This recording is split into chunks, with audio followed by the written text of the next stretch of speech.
everyone, it's Rihanna and welcome back to another video. Today we're going to be discussing my favourite movies and my favourite TV shows of February 2020. I told you guys I was going to keep this favourites video thing up. I'm doing well. 2 months now. Better than nothing. This February was quite slow in terms of movies and TV shows. I feel like nothing really came out, like except a couple of big things that I'm probably going to talk about in this video. So this list is very short, but there are some films and TV shows I'm really excited to talk to you about, so let's get on with the video. The first movie I want to talk about is, of course, Birds of Prey. Oh my goodness, I've been waiting so long to talk about Birds of Prey because I loved it. This is the Birds of Prey / Harley Quinn solo team movie. I don't really know what you want to call it. The title has changed so many times. Anywho, we follow Harley Quinn after she breaks up with the Joker after the events of Suicide Squad, and she decides to go out on her own. But now she doesn't have the Joker to protect her. She finds out that a lot of people in Gotham want her head.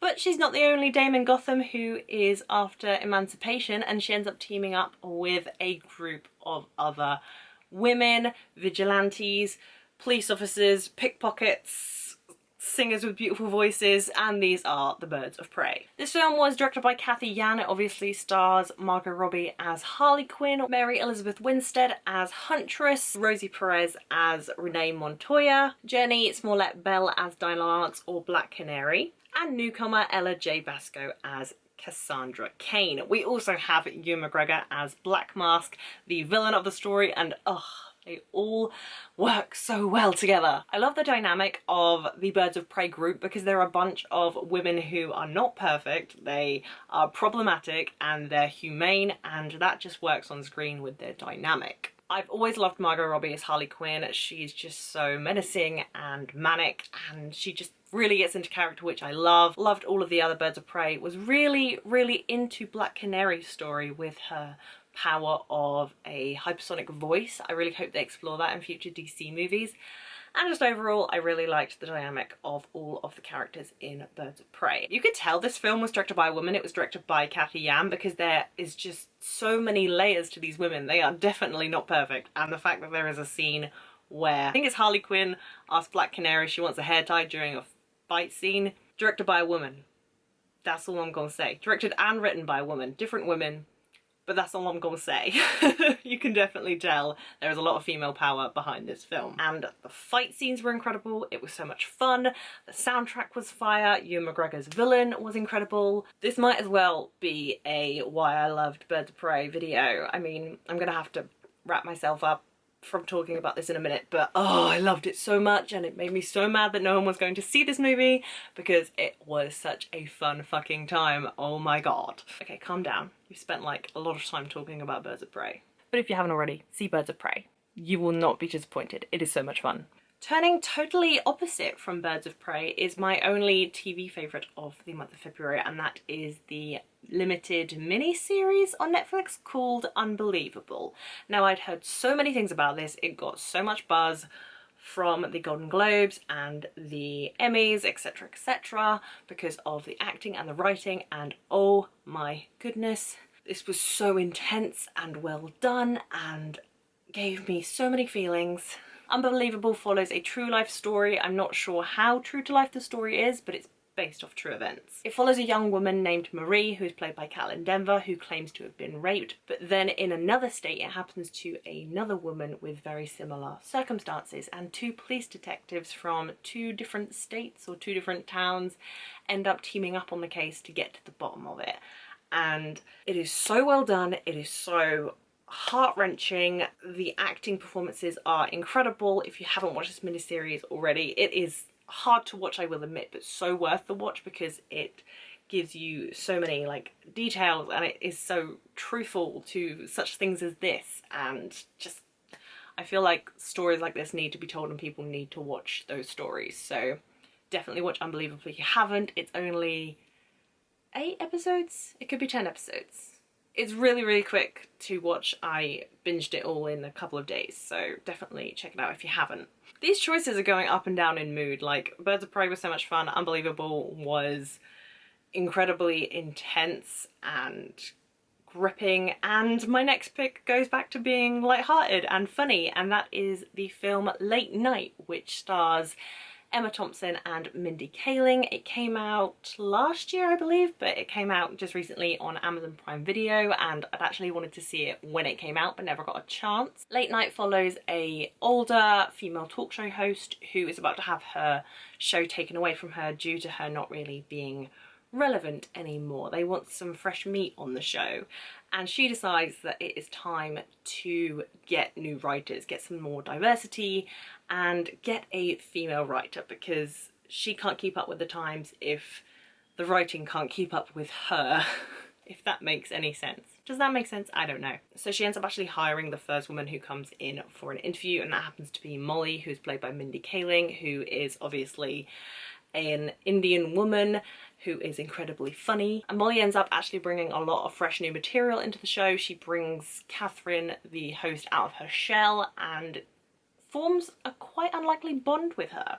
And Molly ultimately tries to help Catherine save her show. Late Night was lighthearted and funny and an easy watch, and it made me feel fuzzy inside.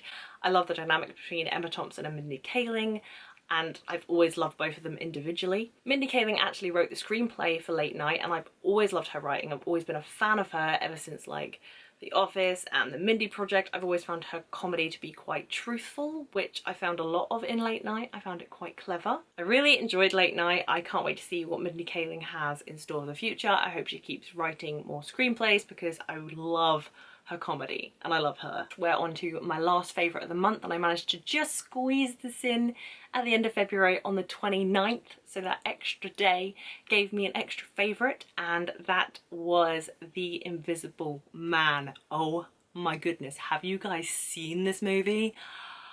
I think I forgot how to breathe through like half of it. The Invisible Man follows Cecilia Cass, who's played by Elizabeth Moss. She's just left her abusive boyfriend and then finds out that he has committed suicide. But as she is trying to cope with the fact that he's dead and her trauma, she finds herself thinking that he is still alive and he is haunting her. That's all I'm gonna tell you, okay? Because you want to go in this film knowing as little as possible, because holy shit, it's so good. Like, you guys know me, right? You know I do not like horror unless it is done very, very well. And The Invisible Man does it really fucking well. First of all, the performance by Elizabeth Moss, holy shit, she is so good at acting shit scared, like all the time. I thought the writing was great and just really intense, and it kept me on the edge of my seat, and I just had myself second guessing what was going on in the film and guessing about the characters and what their motives are and who to believe. It was an experience, to say the least. The film was directed by Lee Wainell. Don't know how to pronounce his last name, but he also directed Upgrade, which I really, really enjoyed. That was great. And he also obviously directed this film. This guy knows how to direct tension. This guy knows how to make the audience shit scared and on the edge of their seat. Like, I'm still like thinking about it and I'm still like shit scared.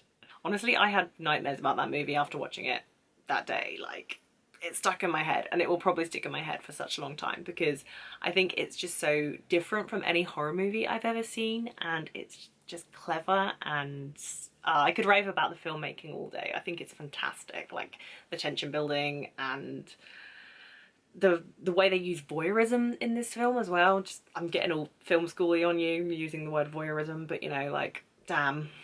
That is a great horror film right there. Like, if you're into horror and you haven't seen The Invisible Man, you need to go effective immediately, because damn, never did I think I would say horror was my favourite. Like, increasingly horror films are getting better. Like, last year I loved Us.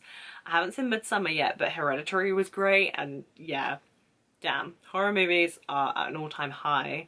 Hopefully they just keep getting higher. And those are all my favourites for February 2020. Told you it was a short list. I think in March there's a lot more stuff that I'm excited to see coming out, so we'll see what is in my March favourites video. Tell me what you guys have been watching in February. What were your February favourites? Let me know down below in the comments. And oh my god, let's discuss The Invisible Man. Like, put spoiler warnings, but oh my goodness, I need to talk to someone. If you like this video, please be sure to give it a thumbs up, and if you haven't already, please subscribe to my channel. I'll be doing lots more videos very soon. All my social media links, including my Twitter, Facebook, Instagram and Letterboxd, are down below in the description if you want to come follow me. And as always, thank you guys so much for watching. I'll see you very soon.